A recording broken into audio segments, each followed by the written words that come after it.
Hey guys, and welcome back to another YouTube video. In this video I'll be going through the Collingwood vs Sydney game last night, in which what a game it was in the end for the Sydney boys. They came out 33-point winners, which I think was a little bit misleading from what it actually probably should have been. It honestly felt like it was a 60-point drumming. I'm pretty sure Collingwood kicked a goal pretty much on the siren, as well as the last probably 5 out of the last 7 or something like that. So it was around 45 points at one point, and the Swans were inaccurate. They had about 3 marks inside 50 that they didn't take advantage of. Robbie Fox took, he's really good at his defensive work, but not really good on the set shot, about 40 out. So that's something that the Swans in all can work on. They set shots from about 40 out. But yeah, Robbie Fox wasn't even going for goal. And then you had the Jake Lloyd slip as well on the goal line when he was open from a Papley pass. So you had that as well, which would have been another goal. So in my opinion, so yeah, they could have easily blown that game out. And yeah, Collingwood again, they're really struggling, really struggling. And it is all down to their defensive structure. The amount of times the Swans just had a man just randomly in 5-10 metres of space in their own forward 50 was really bad. And it's worrying signs for Collingwood at the moment. I'm pretty sure someone put it that they have about a 20% chance now of making finals, which seems a little bit low, but we'll see if they do go 0-3. Who do they have next? Let's just check that. They've got St Kilda, then they've got Brisbane, then they've got Hawks, then they've got the bye. They could easily turn out here and be 4? Is that? Yeah, 1-4, 2-3 potentially. And if they're 2-3 or 1-4, you can basically kiss top 4 goodbye from there, because they're going to need 16 wins to be top 4, something like that. 16, 17 wins to be top 4. And that would basically mean they need to lose only 2 more games the whole season from a 2-3 or something like that. So that pretty much puts that to bed. But anyway, before we get into this video, remember to like and subscribe, turn the notification bell on so you know when I upload, and let's get into the video.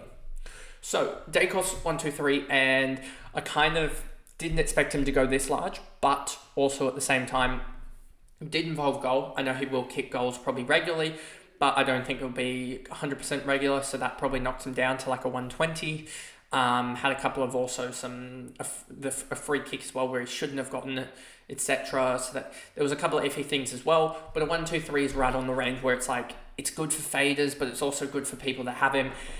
So yeah, we kind of need, as faders, we kind of need him to pull a 100 or something like that, just to drop him a little bit. His price is probably going to be around that 998, 997, somewhere around that. So just short of the million. Hopefully we do get also a decrease in the magic number, because that'll help as well. That will make him a lot more expensive, or his break even a lot more, which will help with slowing him down in case he does get away from us. My plan is always to go Yo, and probably it may mean I need to use a Luke Jackson or something like that after round 6 or something to get him up to a Nick Dacos and take a hit in the forward line. But I'm happy to do that to get Nick Dacos, as well as by then I'll have Nick Martin, and also it could be Caulfield as well, actually, now thinking about it, because you've got Nick Martin and you've got Mercurcher down back. So that will be my back 6 effectively, with 5 keepers and 1 rookie left, or something like that, or four keepers, Zach Williams and also Mercurcher down back is something that I could do, or put Roberts down back as well. You sort of have interchangeability there with who you want on field. You could almost have Mercurcher or Roberts on field, and the other one sitting on the midfield bench, something like that. But yeah, Dacos round after Port or before Port is the plan at the moment, depending on who I can use to get up to him. Because if I have to use Jackson, I will probably do it after Port. But if I can use Elliot Yeo, then I'll do it before Port, I reckon. Because even though he might have a cash drop against Port with Drew tag, I think you still got to grab him just to cover him off now. Maynard 105, he looked good. Degoe 89, he got off to a really good start and then slowed. If we look at Degoe here, you'll see 38, 12, 21, 18. You can see Nick Dacos did slow in the last as well, which was handy. Would have rathered him have like a if he had like a 20-point third, it would have been a lot more comfortable him on like a 105 or something. But anyway, can't have everything. Cameron, 85, he looked pretty good. He dominated in the ruck against Grundy, which was a little bit annoying. I'm not too worried about Grundy. Yes, a little bit annoying with him only going a 53, and we'll talk about that later, but I don't think it's too worrying at the moment. We've seen Laird do that last year and stuff like that, and Bont as well do stuff like this where they have a little bit of a poor start. People think to trade them, but you don't just trade them off of one bad game, in my opinion. You wait for the trend, and we've seen him go, and he's still averaging, what is he averaging now, something like 88 or whatever across the year. He's averaging 86 across the year with one really poor game. So yeah, I'm not too worried about him yet. Let's just put it that way.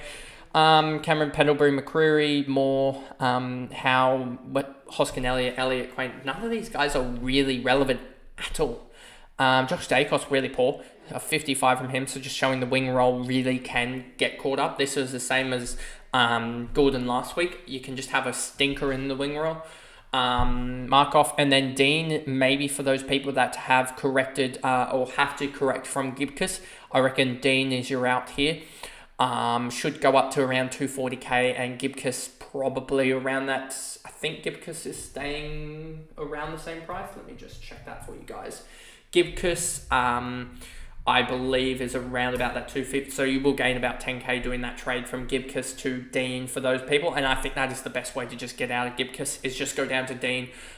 He probably will get dropped eventually, but if you just need a way out of Dean, I would go to, out of Gibcus, I'd go to Dean. Or Reed, maybe you need a little bit of cash to go up to Reed.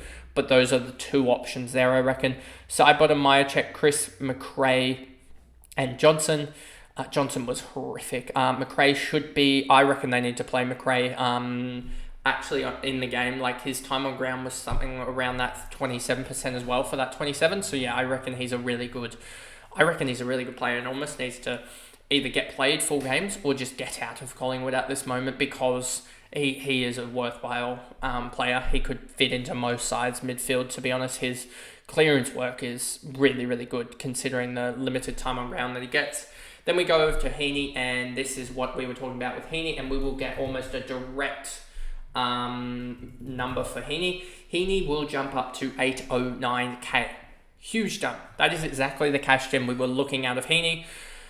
Up to 809k, 87 difference. So yeah, 87 cash gen out of Heaney. Absolutely huge from him, and really showed his, I guess, worth. And yeah, that midfield role, he looks great, because he looks like a 25-1 type of midfielder. I mean, he's kicked 3 or 4 goals so far. I just need to check his round 0 actually to see how many goals he kicked in that game. I thought he kicked 2 in that game as well, but let's actually just check that. He kicked 1 in that game, so he's 3 goals, I believe at this point, which is absolutely huge. And yeah, really a really good output from him. So yeah, I really like Heaney in this role. He seemed, like I said with him, he put up 29 touches, 7 marks, and 4 tackles. I'm pretty sure I said in between round 0 and round 1, you can, with Heaney in this role, you can pretty much destined to see him put up 5 marks and 4 tackles. He's put up 7 marks and 4 tackles. That is exactly what we need from him in 29 touches. I don't think he'll go 125 each week. I think if you kind of almost need to fade him now if you were going to if you are going to pick him up, because you got 3 weeks, and 3 weeks is going to be hard to get much out of it. You're getting 3 weeks, then a bye, and then potentially not in that role again. So I would be fading if I was picking Heaney at this. I would be fading him, to be honest with you. But yeah, just glad that I jumped on. Warner 112. He looks back to his damaging best. Yes, he's not going to be a 120 guy, but he can almost have the impact of a guy that's a 120 guy. He was, the amount of times that he let's just look at his overall. Let me actually just look at this overall, and you'll see the damage that he does. Player stats here. You go here. Chad Warner, 7 clearances. Only Scott Pendlebury had more, and he was tied with Nick Dacos. He also had 4 marks, 4 tackles, 393 metres gained. If you look at the advanced stats, contested marks, you can see Heaney at 3. Inside 50s, Chad Warner at 4. Centre clearances, Chad Warner down at only 1. But score involvements, he was up at 11. Intercept possessions, he had 3. Tackles in 550, he wouldn't have had any, I don't think. Nope. And he still went at 70.4% efficiency. And then what was his? He had 6 turnovers, which is common practice for him, but only 1 clanger, and kicking efficiency of 66.7, and then was the second best player on the ground as per ratings. And if you look at this, you're probably thinking, I think that Darcy Cameron deserves. I don't think Darcy Cameron will get a vote, and I don't think Nick Dacos will get a vote. I think it will go 3 Heaney, 2 Warner, and 1 Rowbottom, in my opinion, just because it was an absolute smashing. And I don't think that Nick Dacos probably deserves a vote for all that he did. I think Rowbottom, for what he did, was absolutely huge. Next, we move on to Gordon, 179 break even. He got smoked by that with only a 111. But, he's going to drop in price. He'll probably be post-buy around that 900k or so. But yeah, huge last quarter, really got into the game, and I think we could see Gordon build up here quite easily, and I reckon he's an upgrade target post-buy because he'll be around that 950 or so k, just because he's going to have a break-even that's going to be pretty high for 3 or 4 weeks, and that'll get him down 6. He missed it by basically 70. And that'll get him down basically 50k, so he's going to be like 960k. Let's actually look at Gordon here. Gordon's going to be somewhere between that 60 to 40 loss. I'd say more so 50. So he's going to be somewhere around that 960k with a bad break even, and that bad break even is going to lend towards him dropping towards that 920, 915. But he's still going to be, I think, a 110 guy. We just need to see him pick it back up again. Rowbottom 104, and for all that Ralphie said in the preseason about Rowbottom's kicking efficiency, he went at 87.5%. And then if we go here to kicking efficiency, you will see that there wasn't, if you look here, Rowbottom at 71.4%. Nick Dacos 58.8%, and he beat him on the disposal efficiency as well. So, I mean, is that just saying anything? No, it's not. Rowbottom had a bad year with the ball last year, but now that he's starting to get in better places and not have to do as much contested work with Heaney there, as well as even the likes of Brodie Grundy getting a lot more clearances and contested possessions, you're starting to really see Rowbottom get some more outside ball, and it's really, really working at the moment. If we look at player stats and we look at the basics and we look at here, you'll see that Rowbottom ended up with 16 touches and 13 tackles. Absolute huge effort. And that's why he ended up with a 104. McDonald got almost the cheapest 4-goal haul I've ever seen. 2 of them were walking it in. One of them was a snap 2 metres out, and the other one was another snap over his shoulder about 5 metres out. So yeah, he got the cheapest 4-goal haul I've ever seen, but a 96 from him was huge. Jordan, a 78, he's going up 50k. This is exactly what you wanted to see as a bare minimum almost. If he could have pulled out a 90 or a 100, that would have been perfect, but his role doesn't seem the greatest, but he's doing enough at this point. I don't think he'll be the one that necessarily gets dropped when all the big boys come back, but it'll be interesting to see who does. We could see maybe a Hayward or an Amati get dropped. I think they're 2 of the weaker performers at the moment. But yeah, he was absolutely sort of everywhere with the tackling. What did he end up tackle-wise? He ended up with only 4 tackles, 5 marks, but yeah, sort of filling the non-disposals, which is absolutely huge. And if you go here to Jaden's website again, you'll see a 75 puts him up 52k, so he'll be probably 54k and about 510 or so thousand when we get to the price rises.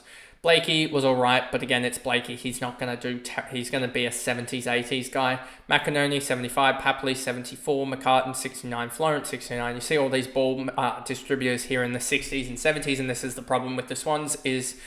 Out of all their guys, it seems like the midfielders do a lot of the bulk scoring, and then you have like 5 or 6 distributors all on 70, and one of them usually goes big. This week it was all in all on the 70s, whereas a couple last week, what was it, Blakey at like 90 or 100 or whatever. So yeah, that's what's going to happen regularly. Roberts, 68, saved it in the last quarter with a 24 and a 20. So he had a 44 second half. 68 on field isn't the worst. And yeah, he's going to jump up now crazily. Let's just look at Roberts now. So a 68. He's probably going to jump up 110k up to 360k. So yeah, he's going to jump, and then he's going to have a massive minus break even. If we look here at Roberts' break even anyway for the round, it was minus 15.9. I expect it to be like a minus probably 35 and a minus 35 with a 360k break, 360k price tag. He could jump to potentially 420 by end of round 2. He could jump to 500 by the end of round 3. Like, he could easily jump, and before his bye be 550k. If he just gets a 90 or 100 sometime soon, he could easily jump to 550k. And he basically would have done his job, because I don't see him being a hundreds guy. And at 550k, if you can start your upgrading then and potentially jump a Brodie Grundy up to the likes of a Marshall or an English or someone like that by that time, that's absolutely huge, and that could be the difference. So Roberts, I'm looking at that as, I'm happy with playing a Jai Clark or a Jeremy Sharp on field potentially in this M8 spot, or Lazaro or something like that, or Darcy Wilson, if the matchup is right, playing them in that spot, and you can even see a Harley Reid potentially needs to be, so you just have those two slots that are needed. So yeah, really looking at that and thinking I could get out of Brodie Grundy very quickly. I don't really worried about Brodie Grundy at the moment, because that was his bad game. I still think he's a 95 to 100 guy, but I do think he does have these sort of floor games a little bit. So a little bit worried about his top end scoring, that we may lose to a big ruckman, but not really worried about his cash gen, as Brodie Grundy still went up. A 53 still went up a little bit. If we look at Grundy here, yes, his break even's probably going to go back to like a 60. But yeah, 50 break, he still went up probably 40k. Whereas if you were to look at Sherry, and him going up 40k Sherry, if we look at him, I think a 40k rise for Sherry would need a 130. So yeah, that's what we're looking at for cash gen, and that's why I still think Brodie Grundy was the right choice, even in hindsight. So yeah, I probably could have emergencied him and had a stab at Darcy Wilson going above 53, but I'm not too worried about that, as that's a player that maybe only 5% of the Brodie Grundy owners would have had. McLean, Fox, Rampy, Campbell, Wicks, nothing much else to look at there. But anyway, that is the video between, I guess, a review AFL fantasy-wise of the Collingwood versus Sydney game. Happy that I at least got a 135 from Dacos in Supercoach. And I mean, the Brodie Grundy in Supercoach went 71, so that's not even that bad Supercoach-wise. And Roberts as well, I think I had on field potentially Supercoach wise for a 69, so not the best, not the worst there anyway. And I think I had Heaney for his 136 as well, Supercoach wise, so not too bad there. I don't think I had anyone else from this game, but that is the video there, I guess, and I'll see you guys in the next one. Bye guys.